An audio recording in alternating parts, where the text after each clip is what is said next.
This is the first year I can almost not see all the way to the back. We're here to reimagine how people come together. We're just getting started. You're all the reason we're here. You're the driving force that motivates all of the work that we're putting into this platform we call Roblox. How we connect online has evolved. And I'm so excited for us all to see how we continue to innovate together and look forward to all the amazing things that you're all going to create. Our vision has always been to abstract one experience across all devices. Roblox is finally on PlayStation. Woo! We're going to take you on a demo experience. Dave will be on his mobile device, Ty will be on his MetaQuest, and I will be on PlayStation. And we think generative tools are going to empower all of you to go so much faster and to enable you to focus on your creativity. Our AI assistant will be available to users on the platform. We're really excited to see what you all do with this to empower creation everywhere. Knowing now the power of our creative community, we can supercharge our next 5-year predictions. We're reimagining how people come together to play, learn, work, communicate. It's literally a great time to be alive, and I'm so glad to be doing it with all of you. So thank you so much.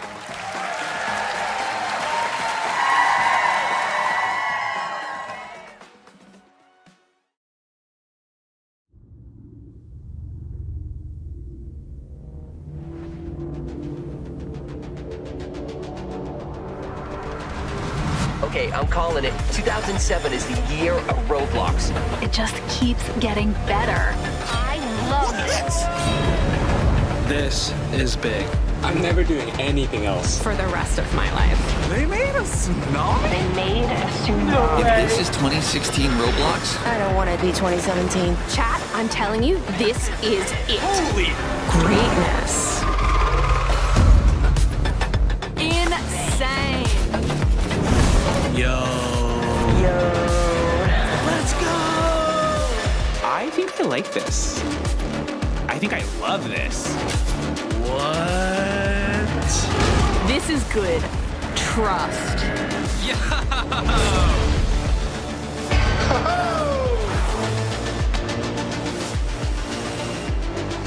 This is dope. How is this so good? Love. 10.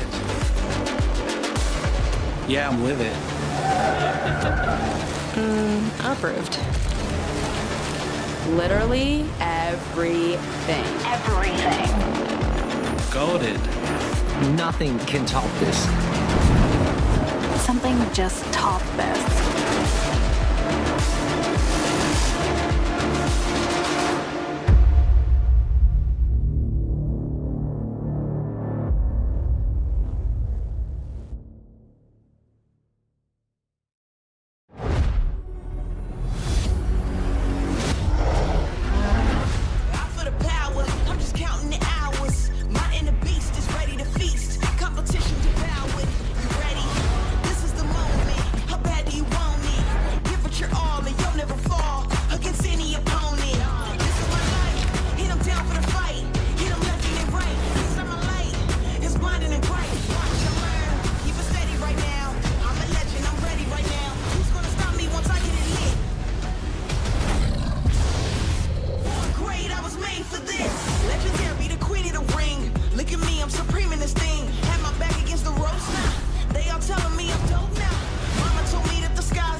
what's possible with the Roblox technology and create things that really push people to creatively express themselves and connect on the platform. Some of the games we've built are Ghostopia, Ballista, Pirates vs. Ninjas, and on the partner side, we're really proud of the worlds we've built with NARS Cosmetics, with Store Number 8 from Walmart, recently Super Campus, a back-to-school game world, with Toikido, a toy company where we launched Smashlings, and then more and more are going to come where we always try and kind of build with AAA creativity, but in a way that really resonates with the community and really build for where the platform can go in the future, not just where it is today. Awesome. I'm going to stay with you, John. So we've seen brands kind of evolve beyond where they started on Roblox. What are some of the key tenets of this evolution that you've seen in your experience? Yeah, I think first of all, I think there's been an incredible evolution of brands and the understanding of brands of the Roblox platform. I think when brands started a few years ago, really in conjunction with us starting on the Roblox platform, it was very much kind of a Wild West and people didn't even know what to expect. No one really talked about KPIs or business objective. It was really more about how can we be one of the first as a brand to come into the platform. And I think gradually what we've seen over the past 2 years, both with the project that we're working and also what other studios are doing, we've definitely been seeing a greater level of sophistication from brands who are coming into the Roblox platform with deeper understanding of the community and understanding that you ultimately need to build something that is engaging, that is fun, that doesn't feel like an advertising, and something that the community will truly feel connected to.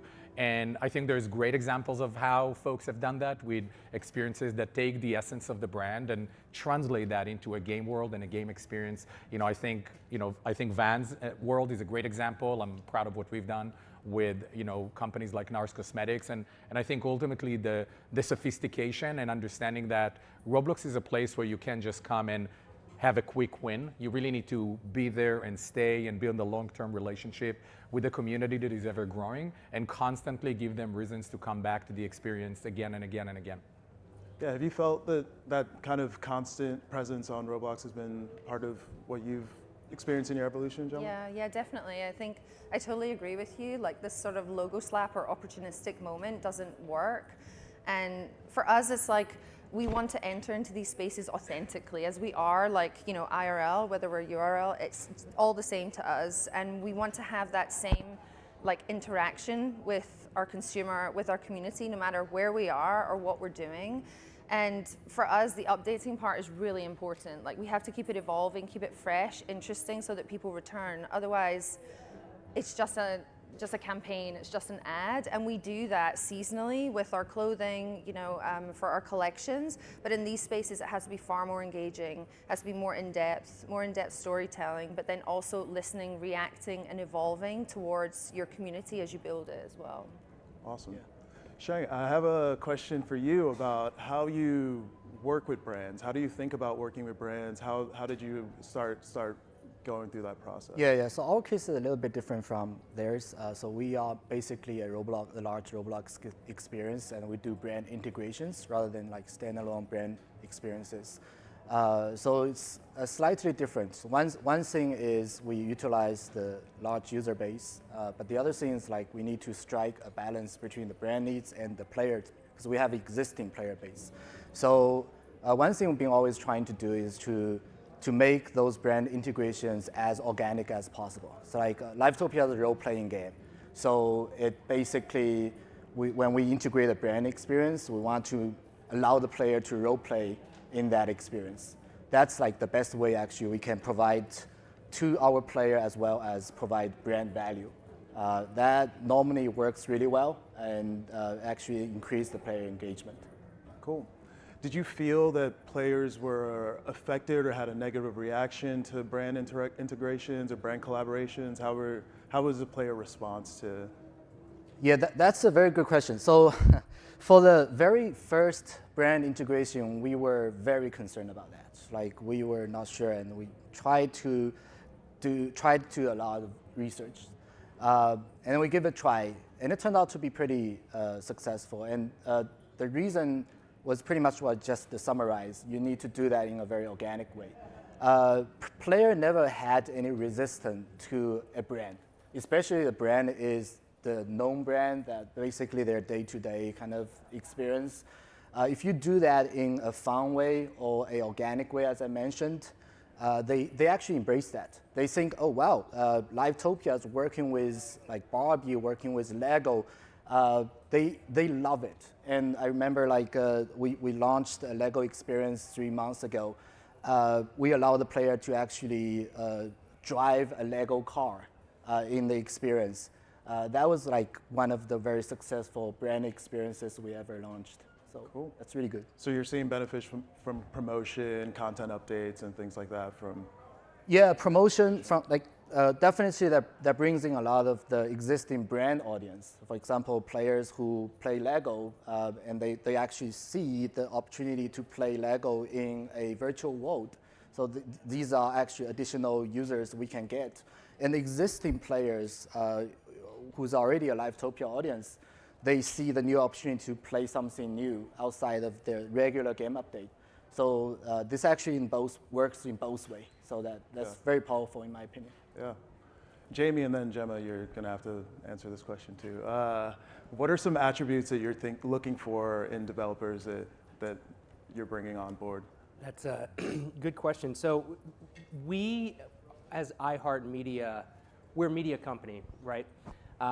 So when we go into a space like Roblox, we have the content we bring, but we also have the brand partners that we bring with it. So you know probably very well that we have State Farm inside iHeartland. State Farm actually has naming rights to the venue in iHeartland, State Farm Park. And so there is this balance we need to strike with being really brand forward, but also being a good game. And when we were talking with developers, it was really about how can we find someone that we know understands how to present a brand that's not going to be offensive to the community. And I think we'll probably talk about that with regard to honoring the community of Roblox, but then also knows how to build a great game. And I think when we were out looking, we saw Strongman Simulator, we saw spaces like Van's World, and we found this company in the gang that really understands striking that balance. And for everything we do, we've had Nix in the space, we've had Intel in the space, and it was really about continuing the gameplay, continuing this great simulator game we have, but also presenting these brand partners of ours that are paying us to show up, tastefully to the Roblox audience. Awesome. And for you, Gemma? What was the question? What are some attributes that you're looking for from creators and developers that you're working with? So I think for us, engaging from the very start with UGC creators, with actually going directly to the community was super important for us.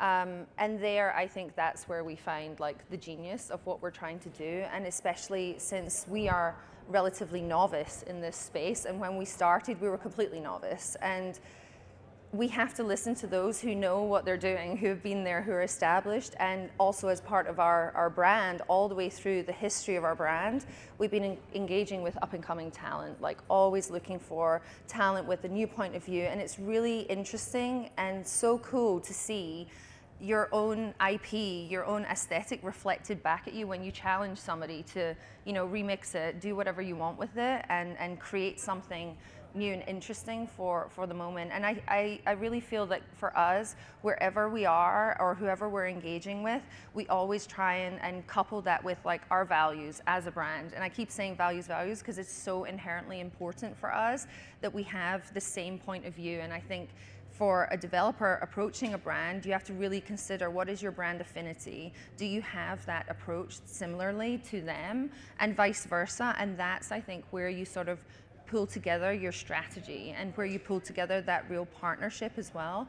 And things can evolve and they can change and you can drift, or you have to update and change who you're working with. But I think that it's so important to really deep dive into the community and really find that talent and give opportunity to people who are doing amazing things. Maybe it gives a platform for a moment, which also gives us a platform as well. Yeah, for sure.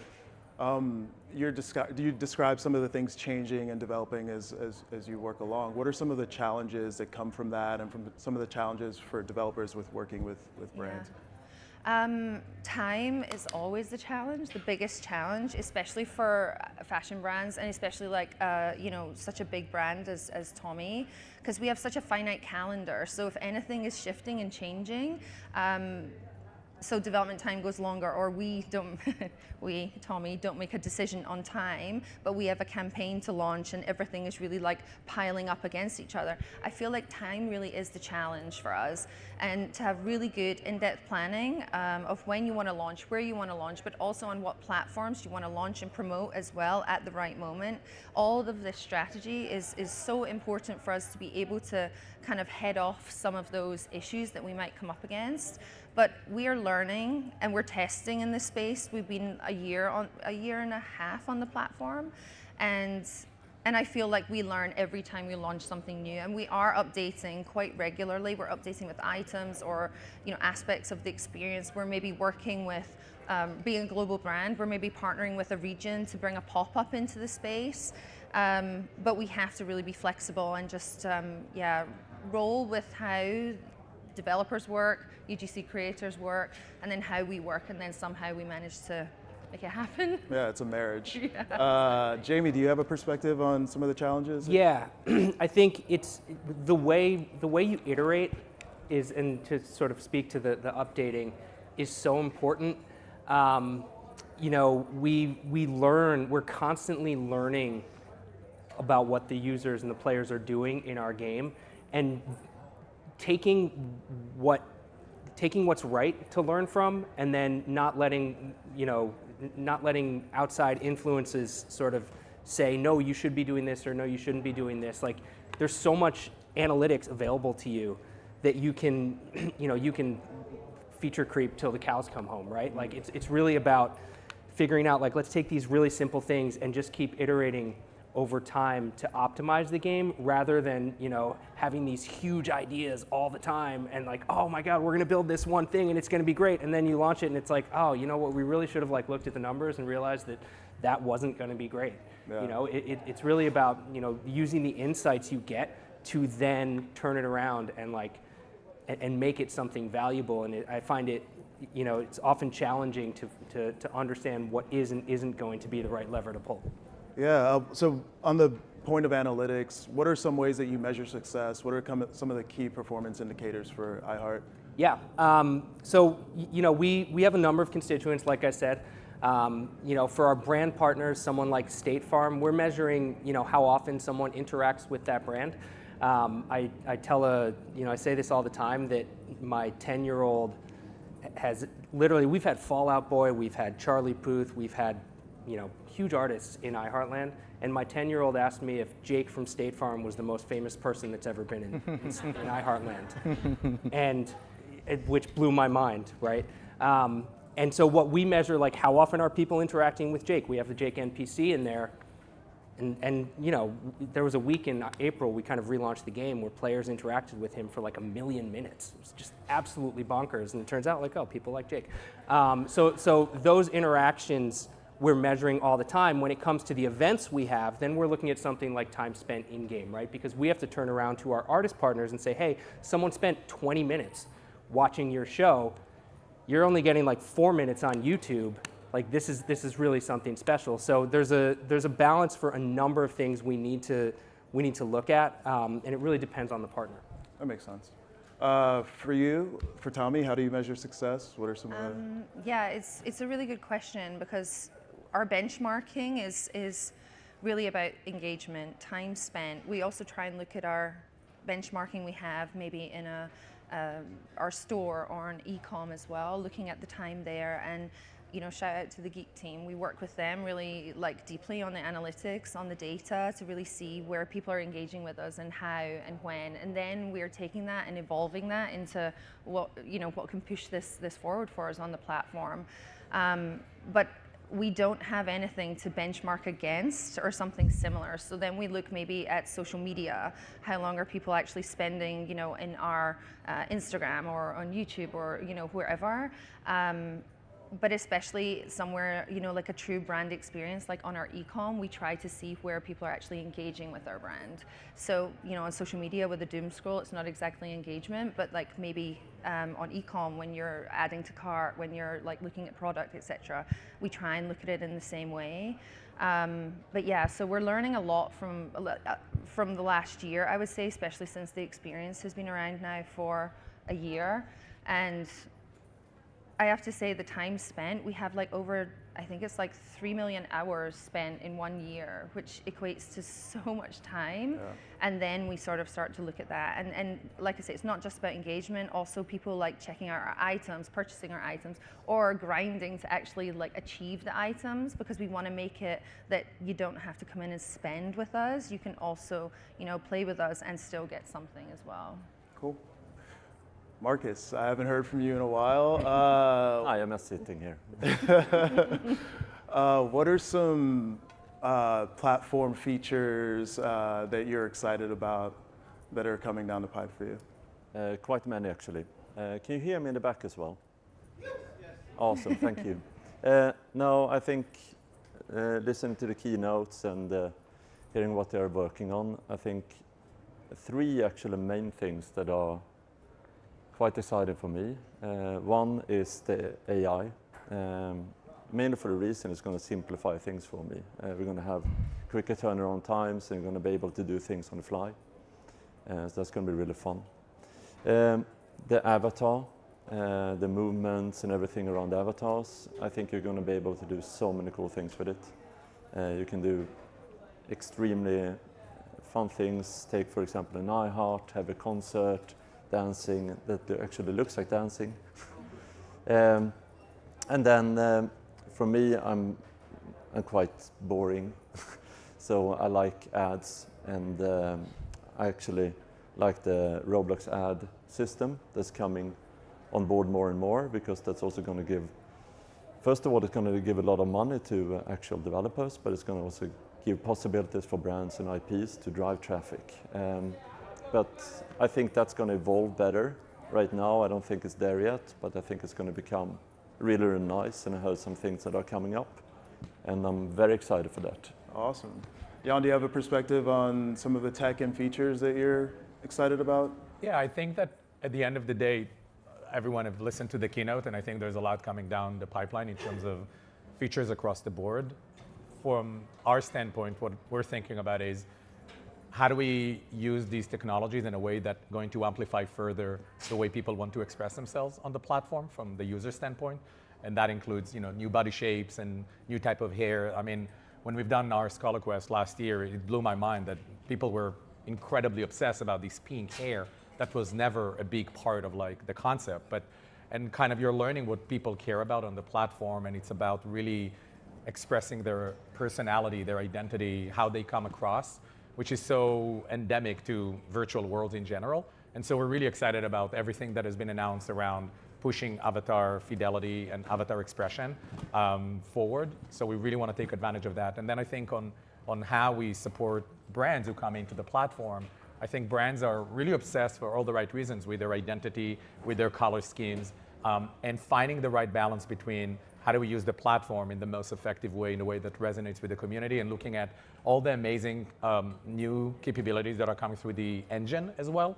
You know, these leaves and all of those small things. When we work with brands, there's all of these unique small things that brands so obsessed about that may not matter to users, but when brands come to the platform, they really want to have something that will, you know, make them proud of what has been built. And so looking at what's coming down the pipeline on the engine is incredibly compelling, and we're really excited to take advantage of all of that.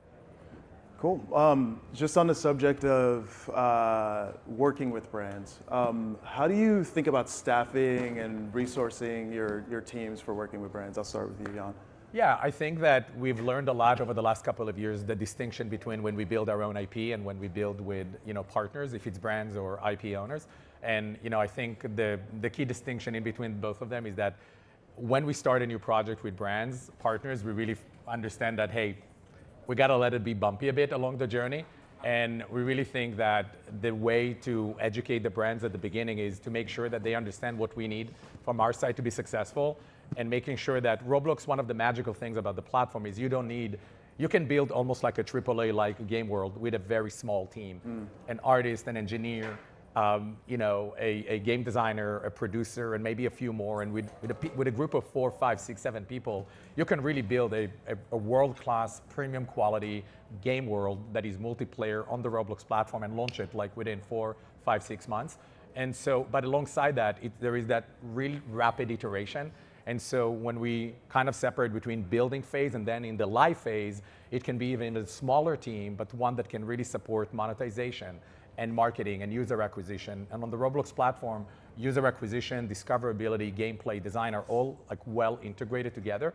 So we really build a team that can be lean according to what we learn once the experience is live, while in the build phase, it's quite relatively stable. And then on the brand side, we really spend a lot of time making sure that brands understand that for them to be successful, it's not like, hey, I have this project manager on the marketing operations and they're gonna give you guys like 5 hours a week. And we're like, no, that's just not gonna fly. And I think what we've learned and the brands we work with learned is that you really need to stuff the other side as well. And so today, when we kick off a new project, we spend time telling our brand partners, look, here is probably what you're gonna need to do, not just from a team perspective and staffing and have a real owner for the project with the right support from management and championing that, but also here is what the operation framework is gonna look like across the board. We're gonna do weekly check-ins, and once we're live, we're gonna have data, and we're gonna show you this, and we're gonna show you that. And in order to be effective on Roblox, you have to move quick and rapidly and sort of build with simplicity, but also ship rapidly, and making sure that brands understand that this is very similar to TikTok in a way, but it's definitely not like games on mobile or AAA, where the cycles are much slower. So that's kind of how we think about staffing and process as well. Cool. Marcus, is there anything you have to add to that? Of course. I think from our perspective, and for you as well that want to work with brands, I think what's important to look into is kind of what the brand actually wants. Why do they want to be there? Try to understand that. That's key. Staffing-wise, I wouldn't say we actually staff very different when we do internal and external. We try to do the same thing, so we're different there. We did it different in the beginning, but it didn't really work out for us, for our own games. So staffing-wise, what we do is that we added on so many more layers. In the beginning, we had a game designer, developer, artist, and me on PM. And that didn't really scale. So then we added client directors, we have producers, we have professional PMs. And I think, like you said, Jan, as well, that you have to look into as well from the brand side that they need to understand what the platform is all about. And I think that's super, super important because it's not an ad. We say no to, and we have the fortune to be able to say no to so many brands coming to us, because if they're coming for the wrong reason, if they are trying to do something that we really don't truly believe can fit the platform, fit the community, we don't want to do it. And we want to build something that actually creates, push the boundaries, but also is aligned with what the community is there for. So I think that's kind of important for me in a way. Yeah. You mentioned 3D artists, producers, marketing, game designers. Jan, is that more or less the same kind of staffing that you have? Are there some other roles that spring to mind for you? Yeah, I think definitely that's sort of the core atomic unit of any creation in 3D.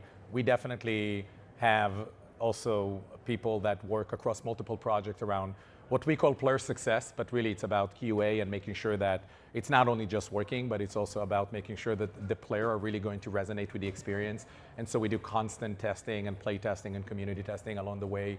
And then I think there is the other piece of when we start thinking about live ops, we need to make sure that we have the right go-to-market strategy. It's kind of funny, I know for brands, it's almost like you're going to market the marketing in a way, but that's the reality. You're coming to a platform there's just so much going on. And so we work closely on internally as well and making sure that there is a really cohesive go-to-market strategy. How are we going to activate the community? How can we work with influencers on YouTube and so on and so forth? And then lastly, of course, making sure that we're well equipped to work based on data at the live op stage and kind of equipping our producers with the right capabilities and tools and knowledge to act on those insights as we are moving rapidly to iterate on the experience. Cool. Can I jump on that? Yeah, of course. Yeah. The marketing part that's what we as a brand and our brand partners, like, we don't know how to market a Roblox game, right? And it's like, we have artists, we have a whole studio team that can give you designs, Marcus, but when you come to us with a team of people that really gets that is so important for our brand, and we're like so grateful that you have a staff that does that, and I'm sure you do too, and it's like, from the brand side of it, that really can't be overlooked, that this is a platform that while we play it, and my son plays it, and I've gotten deep into it over the past 18 months, what we really don't know is reaching the Roblox audience. Awesome. So say I'm a third independent developer or 3D artist, and I'm interested in working with you, Marcus. What's the best way of going about partnering with you? If you're in the room, come to me afterwards. If you're not in the room, yeah, find us on LinkedIn, our website. We actually launched a new website a couple of days ago, so go and check it out. No, but we work with a lot of people. We have our staff is full-time. We have 230 people full-time at 4 places around the globe now. We're going to add 1 more this year. And we also work with a lot of people from the community. We don't count those within those numbers. And we love to work with them because you gave us so much when we came to the platform, and we kind of want to give back. So connect with us. We want to hear from you and work together, hopefully. What about you, Sean? Is there an easy way to reach out to you and connect with you if you're an independent developer? Yeah. LinkedIn, our company website, Livetopia, right? It's like the best way. And our Discord server. There are multiple ways for reaching out to us. Awesome. Well, thank you so much. Anyone in this room, hit these people up on LinkedIn. Thanks for coming out, and thank you so much for your time. Thank you. Please welcome Peter Yang.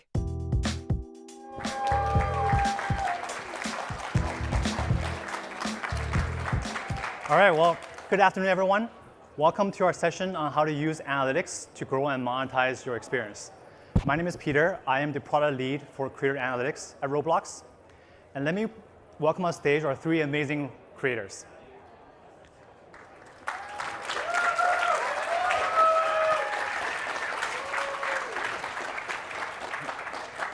All right, Alex, do you want to introduce yourself first? Hey guys, I'm Alex. On Roblox, I go by BadCC, and I'm the co-creator of Jailbreak.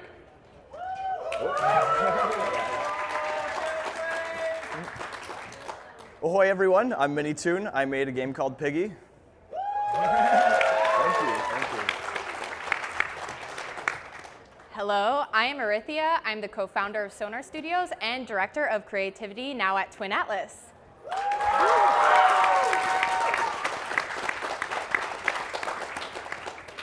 Sit down.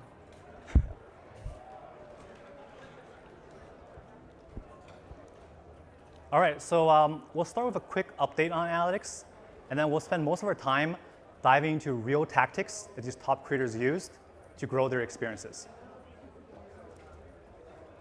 All right, so our mission for analytics is to guide all of you to take the most important actions to grow your creations. And we've been shipping a lot of stuff this year. Recently, we launched real-time stats and error report to help you improve your performance and fix errors. We built a new audience page that shows you your user breakdown by age, country, language, and gender for the very first time. So you can use this to prioritize content updates and also get brand sponsors. And this month, we are going to launch our Insights product to everyone to help you focus on the most important metrics to grow. And last but not least, we are working on avatar analytics so that you can track sales and revenue overall and also per item. But let's go back to the metrics that matter for growing a great Roblox experience. What's up? Letting everyone in right now. So broadly, there are 3 categories of metrics: engagement and retention, monetization, and acquisition. So in other words, make a fun game that players want to come back to, help them invest in your game, and then attract new players in roughly that priority order. So let's start with engagement and retention. To get users to come back to your experience, think about two things. Core loop is the key actions that users repeat to make progress. Get users to the fun as quickly as possible by avoiding long tutorials, offering rewards, and making it social. Progression is how users level up and make progress in your experience. Give them clear goals to work towards, help them track progress, and give them a fair challenge. Now I want to welcome Alex to talk about improving engagement and retention for Jailbreak.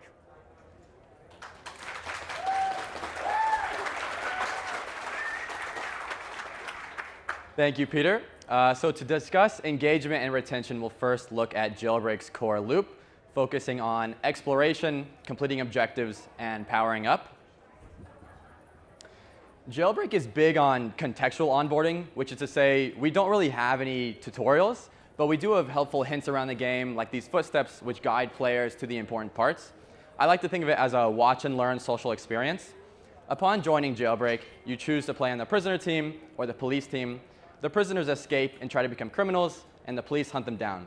It's just like a game of tag, and everyone knows how to play before they even join the game. So how can we measure exploration in Jailbreak?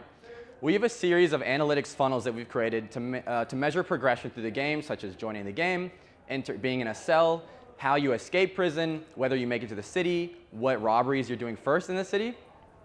And years later, we actually tried adding more conventional guided tutorials through the UI, but we found this actually didn't increase our progression metrics, and we were kind of confused. Potentially our audience had just already watched and learned over the several years, and also maybe they learned to go find YouTube videos like this one to learn how to play anyway. Objectives in Jailbreak. So as a criminal, you learn really quickly that getting caught sucks, but avoiding it is entirely in your control. But to earn more money, you have to engage in riskier situations. We call these anti-objectives, and these are very important to us. You have objectives like robbing the bank, and then you have anti-objectives like getting caught doing it. How can we measure anti-objectives? You can imagine you can measure when a player leaves the game after an anti-objective, and potentially this might be a bad metric, a bad signal, and you say, oh, maybe this anti-objective is causing people to leave the game. But this is where analytics are tricky, because maybe the player is going to come back in a few days, even more invigorated, maybe even willing to spend some money to advance faster. In Jailbreak, powering up means earning money. For criminals, this is robbing banks, jewelry stores, cargo planes, and more. How can we measure powering up? We keep track of how much the average player earns, which robberies are paying out the most, and also where in the world they're physically earning this money. Now that we know how much the average player is making in an hour, we can take action on this in pricing our developer products. Let's say we want to add a new developer product, and we want to price it such that when you buy it, it advances you maybe 3 or 6 hours as far as cash earning potential goes in the game. Moving on to progression, this is our garage, and this garage presents short, medium, and long-term progression goals. We measure what people are buying. Most of the cash in Jailbreak is earned rather than purchased, so for us, this garage is much more about progression than it is monetization. And for that reason, we sort the garage by popularity rather than what might earn us the most revenue. We recently made it possible to purchase vehicles through the garage. Previously, you'd actually find the vehicle in the game and then press a little prompt on it. And now 40% of all of our purchases happen in the garage UI. And we did this like 4 or 5 years into Jailbreak. This doesn't mean that our sales are up 40%, but it does mean that we've reduced a lot of friction for our players. We also recently just added a featured sort, which shows about 6 items per week to players, which hopefully decreases the overwhelming feeling of a new user seeing hundreds of items in our garage. We also provide progression through seasons and leaderboards. We have a season pass system where over the course of 2 months, players can earn XP by completing contracts and level up and get items. And this is great because now when we have content and we drop it, people can't just earn the content in the next few days. It forces them to do it over the course of 2 months. And we've seen good impact on our day 7 and day 30 retention because of this. So That core loop is very vital to jailbreak success. And now I'd like to pass it on to Minitoon to talk about Piggy. Thank you very much.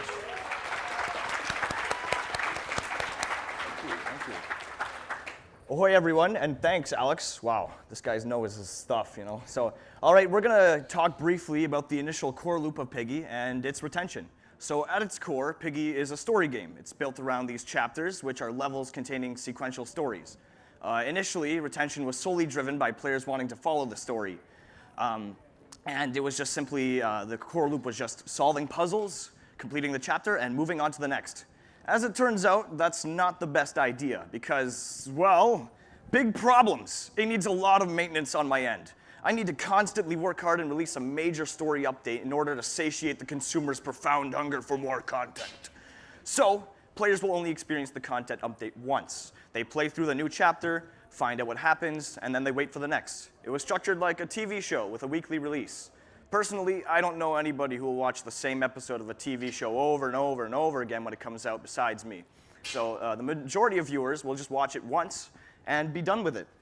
And in addition to that, I can't keep the story dragging on forever without wanting to I can't keep the story going on forever without filling it with filler and filling it with all sorts of bloated stuff. It doesn't really get to the point, and so on and so forth. Basically, I'm not a super creative genius and can't come up with story that goes on forever. So how do I fix this? How do I keep players coming back?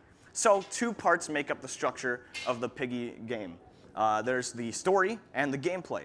As such, I like to group Piggy players into 2 groups, the story enjoyers and the gameplay gamers. I need to satisfy both types of players just enough to keep them coming back for more. For the story side of things, what we did is we added pages. They are collectible items around the map that players can find in order to learn more about the Piggy cinematic universe and the mysteries surrounding it. We also introduced multiple endings to important chapters. So this encourages players to go back and replay old chapters to see what happens differently in the story. As different endings lead into more different endings, the story kind of branches out into a big web or tree of story branches for players to follow and explore. Am I forgetting something? Oh, right, the gameplay. So it's just as important as the story itself to me. What we did for gameplay retention was introduce collectible blueprints. These blueprints serve to unlock different abilities throughout the story and the chapters. So the players can use them to help them navigate through the chapters better. Some abilities work better for different chapters than others, so experimentation is encouraged for maximum efficiency. Last but not least, we added a tool for some UGC. An aspect that a lot of games overlook and is highly underappreciated is custom content that players can produce themselves. So we made build mode for players to be able to create and share custom maps, stories, cutscenes, and even game modes using assets from across Piggy. Players love to come back and check out others' creations or even work on their own. Well, I don't know about you guys, but I kind of miss the sound of Peter's voice, so I'm going to pass it off to him to speak about monetization.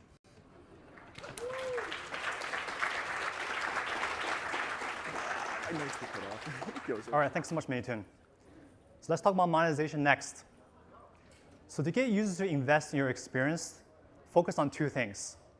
Free to paid conversion is the % of users that engage with your paid content. To improve this, think about monetization from the start. Consider shop visibility, starter packs, and discounts for new purchasers.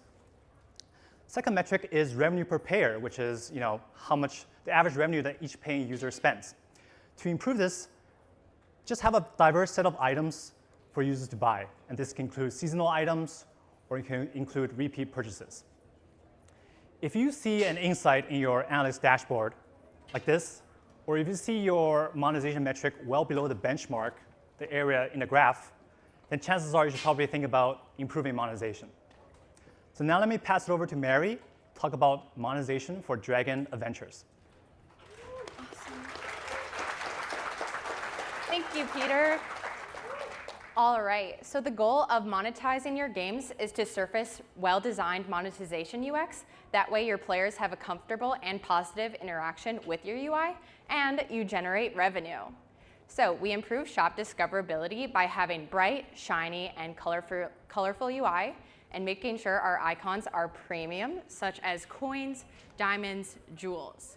We want this UI to invite the player to explore and interact and see what's available without extra click friction. So, with all this in mind, our UI for premium purchases should encourage players to have a positive experience for the customer and increase the likelihood of repurchases in the future.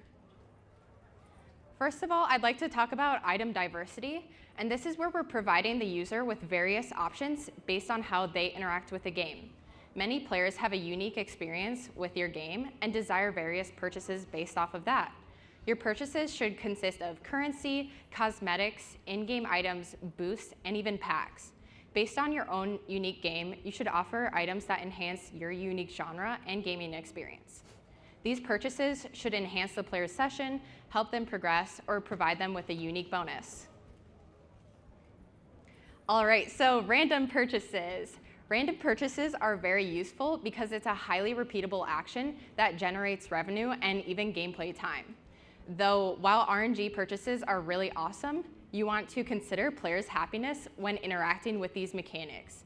You should provide pity systems and fair rates to guarantee success and happiness with extended player use. You can also use RNG within your game mechanics to entice players to make purchases to better engage and boost themselves to obtain these RNG items, such as lucky boosts. Next, you want to target your sales. This is where you closely identify the niche interactions within your own game experience. This is how your purchase can directly impact the user's individual session. You want to consider why and how players are wanting to look cool, why they want to progress faster, if they're wanting to troll or have an upper hand with trading within your game. You also want to balance your monetized players with the free-to-play players so everybody's happy in the end. All right, and I want to let you all know that you should keep in mind your game genre alone should influence how aggressively you approach monetization and what you offer. It's very important when you're coming up with your strategies, and it's important to track your monetization graphs and note your changes or additions and how they impact these graphs. Learning how to read these graphs and iterate on them and make successful decisions is very important. And you can also set up your own analytics and track them uniquely within your game. We do this in Creatures of Sonaria just to see what unique mechanics players are interested in. And I will pass this back to Peter. Thanks so much.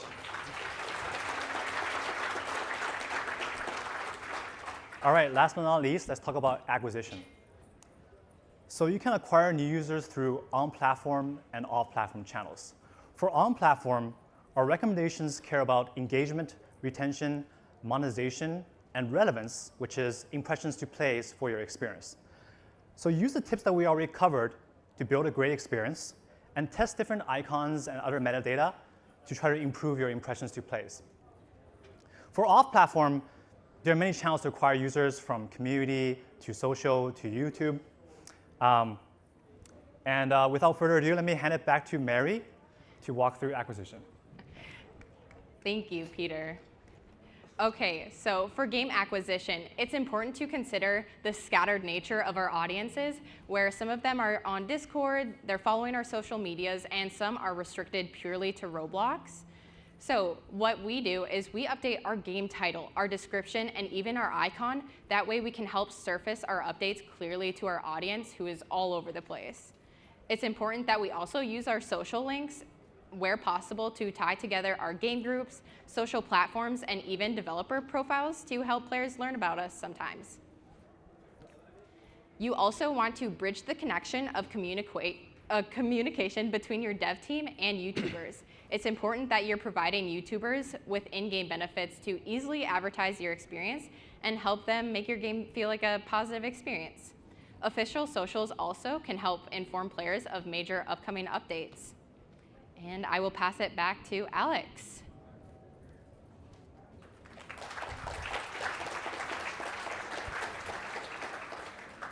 Thank you, Mary. Off-platform acquisition has been huge for Jailbreak. As I alluded to earlier, our YouTube community, I see some of you here, makes up for our lack of tutorials and details our new content releases. We don't even really have a change log in Jailbreak. We try to find unique ways to engage with YouTubers. We have tire rims that have YouTubers' names on them that we continue to give out. And we like to give our creators codes that they can also give those items to their users. And now I'm going to pass it back to Minitoon. Thank you so much. Thank you. Thank you. Piggybacking off of what others have said about on and off platform discovery, I'd like to throw in my own 2 cents. In today's modern day and age, people might not have the time or attention span for a whole update log or a detailed video. So being able to communicate update info in a tiny little post is a fast, simple, and effective way to keep your audience informed and up to date. Personally, I like to use platforms such as Instagram and Twitter. X. Instagram and Twitter are fantastic platforms for these types of posts. Having a dedicated message board or platform for your audience to discuss all things related to your game experience is very important. It gives your audience a home to talk about and share all types of art in relation to your work and so on and so forth. So how sweet of them. I like to use platforms such as Discord, Guilded, and even the Roblox groups. You like that one, don't you? As Arithia stated, there we go, sorry.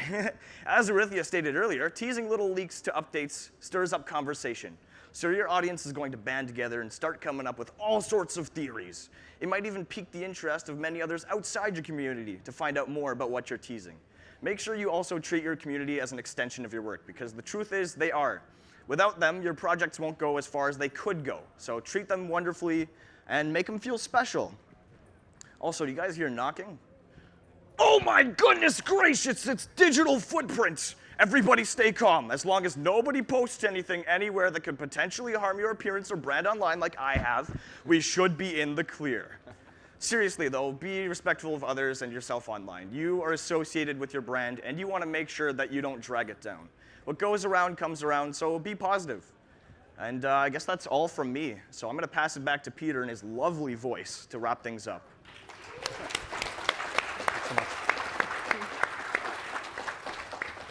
All right, thanks so much. So let's wrap up.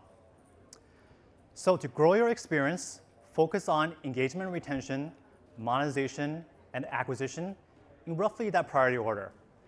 Make your game fun for users to return to by improving your core loop and your progression. Help users invest in your experience by improving free-to-pay conversion and revenue per payer. Finally, attract new users through both on-platform and off-platform channels. All right, so now I'd like to invite our creators to join us on stage, and we'll answer any Q&A.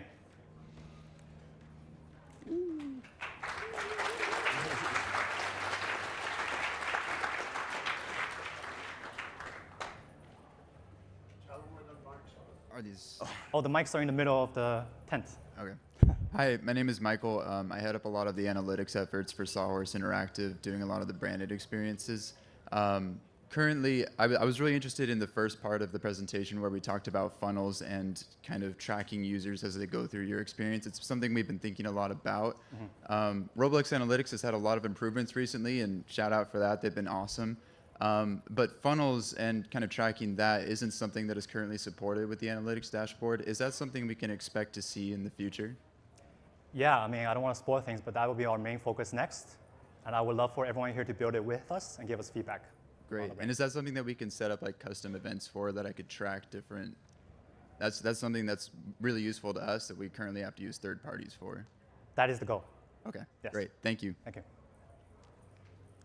Kind of similarly to that question, I'm wondering what are the analytics solutions that you use to get those custom events, since Roblox doesn't support it right now? Yeah, for us, I use game analytics and then some in-house solutions that I built. Yeah, same here. I mean, we look at Roblox's game analytics mostly, but we do have game analytics off-platform that tell us a lot more valuable information about the player's experience even. And I use webhooks sometimes too, in addition to the things that these guys use. So. Okay, thanks. When it comes to releasing game updates and wanting to get players back into the game, what do you guys do specifically when it comes to update schedule? Is, once a week too much, or what do you guys do for your own games? Yeah, good question. I was telling someone that I feel like Jailbreak in some way might have started the curse that is like routine weekly updates back in the day. So yeah, for like 2 years we did weekly updates. That was a lot for us to manage as a small studio. Now we do monthly updates. General rules of thumb is we do it on a Friday right before kids have the whole weekend to play. And we just engage with them to see what they want.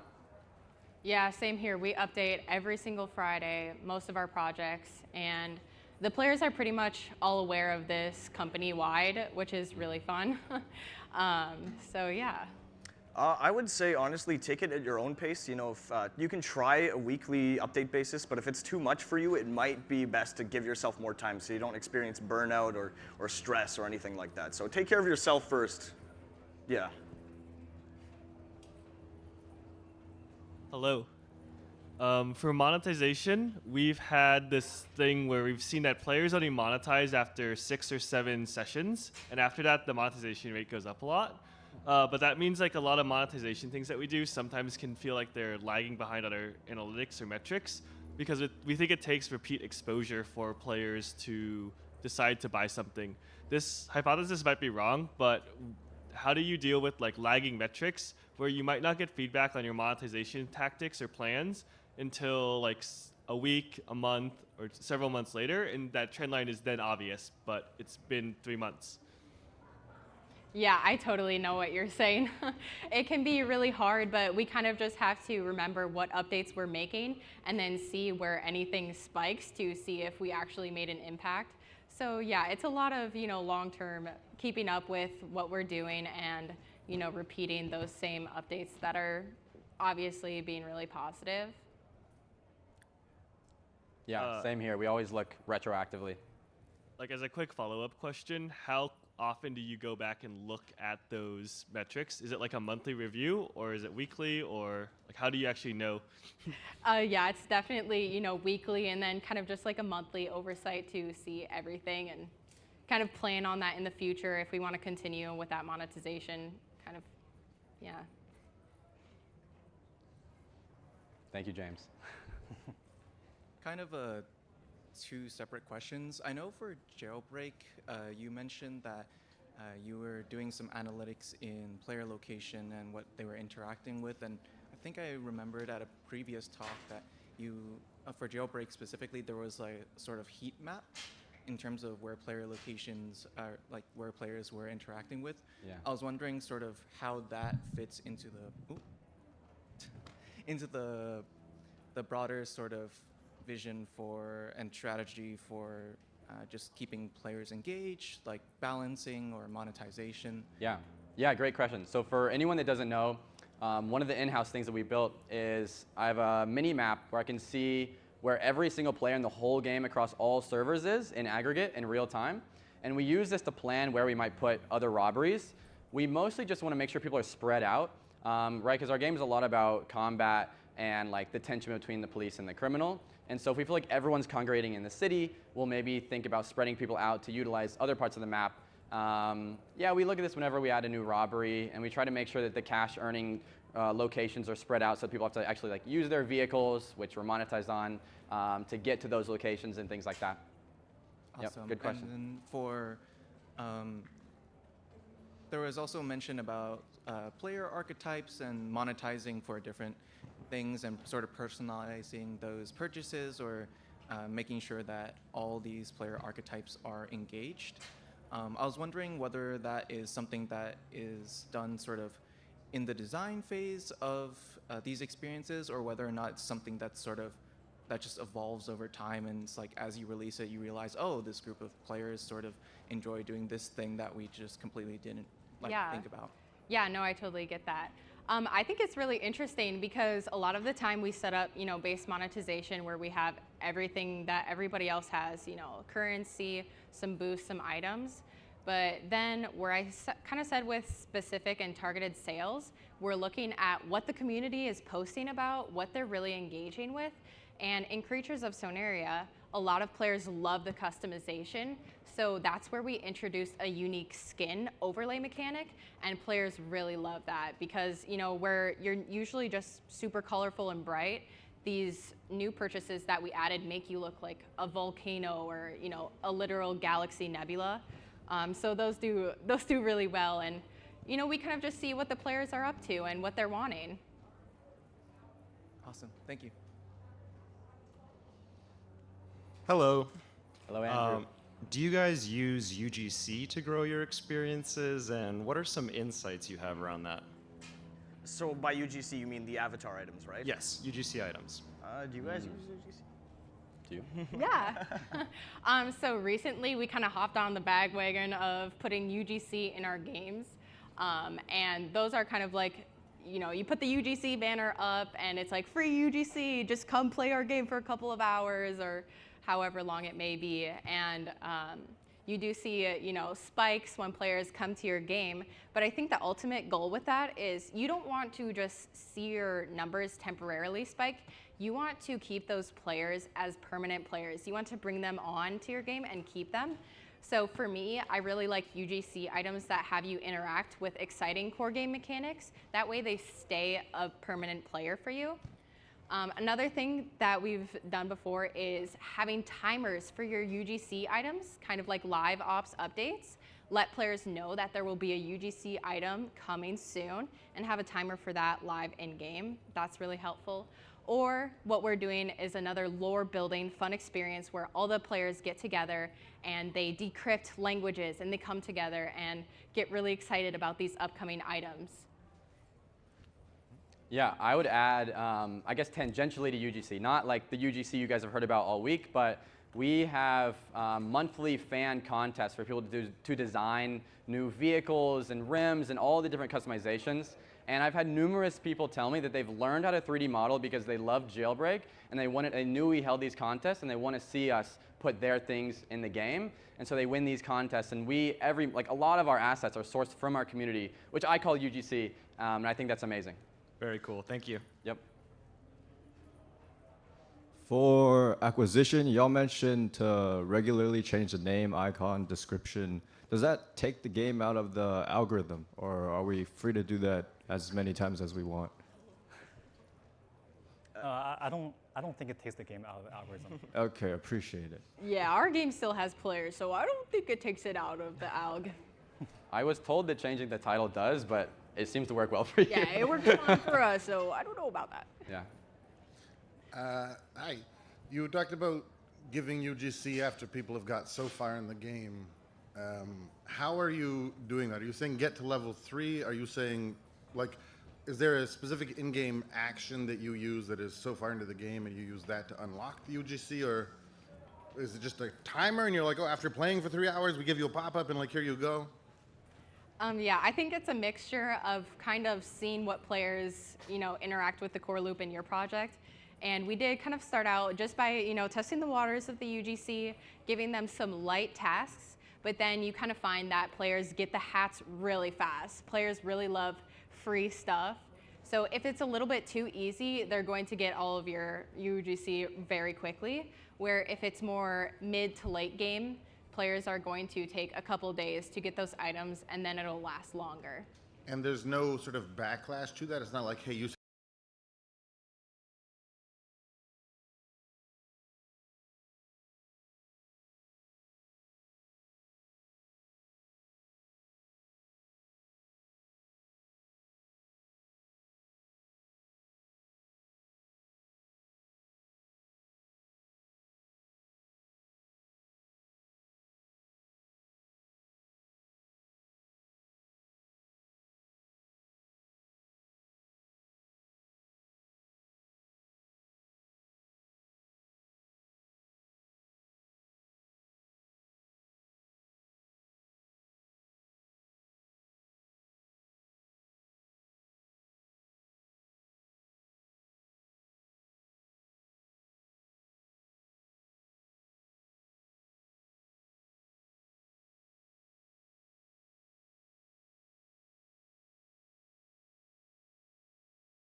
said this was free and now I'm got to grind or I got to work or whatever, people are like, cool, I still want the free thing? You know, I haven't really seen that, no. Cool. In my experience, I've gotten all types of backlash because I've done this many times, not with UGC, but with like custom skins where we've done little little obbies or puzzles, and you will always have some people who complain it's too difficult, or some people who complain it's too easy. So finding that balance can be tricky, and it definitely has to be more specific and tailored to your core loop. And I think that's what's important to keep in mind. Yeah, that's very cool. Thank you.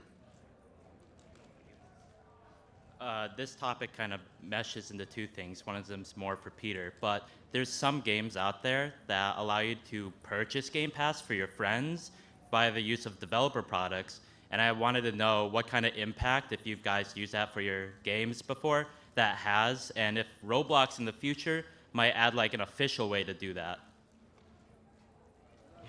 Yeah, we offer this feature for sure, and it has great impact. I don't have stats off the top of my head, but I would say it's definitely worthwhile. So this is like allow people to purchase Game Passes for their friends.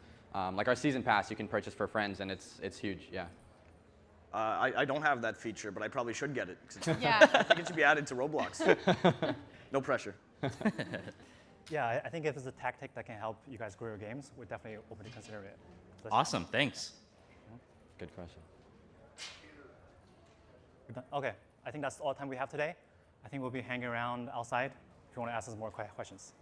Thanks so much. Thank you, guys. Please join us in welcoming to the stage our business and growth leadership team for the Grow Q&A.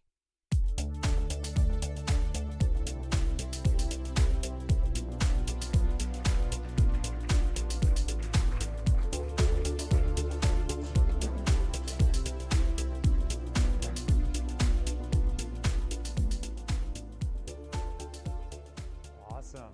Hello, everyone. How's RDC?